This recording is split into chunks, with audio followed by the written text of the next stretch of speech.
welcome. Good afternoon. At last month's board meeting, we were told there's a new normal.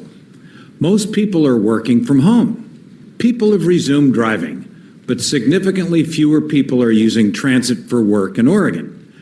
We were told that Clark County has added 39,000 new citizens, the equivalent of a new Ridgefield and new Battleground.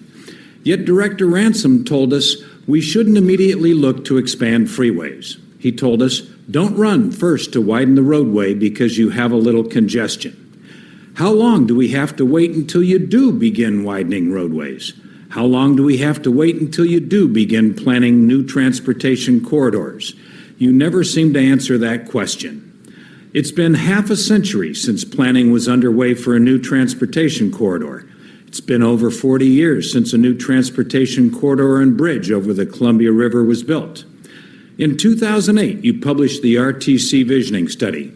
It said when Clark County's population reached 1 million, we would need 2 new bridges and transportation corridors over the Columbia River.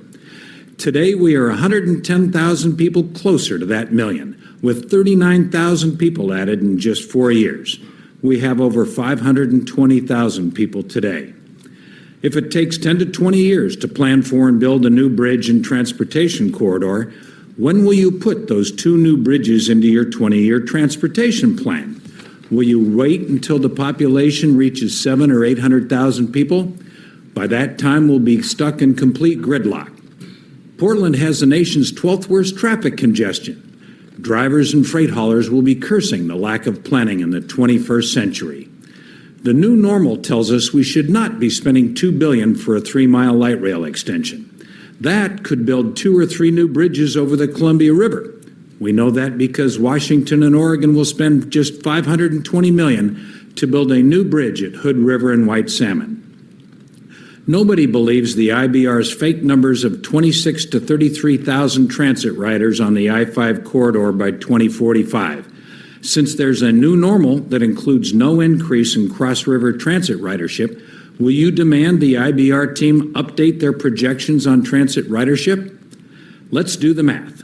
We've added 39,000 new people, but only 2 more people a day are riding the I-5 C-TRAN express buses on an average day. That should scream, don't waste money on high-capacity transit right now. The IBR is telling people that nearly half the new bridge structure will not be for cars and trucks and freight haulers.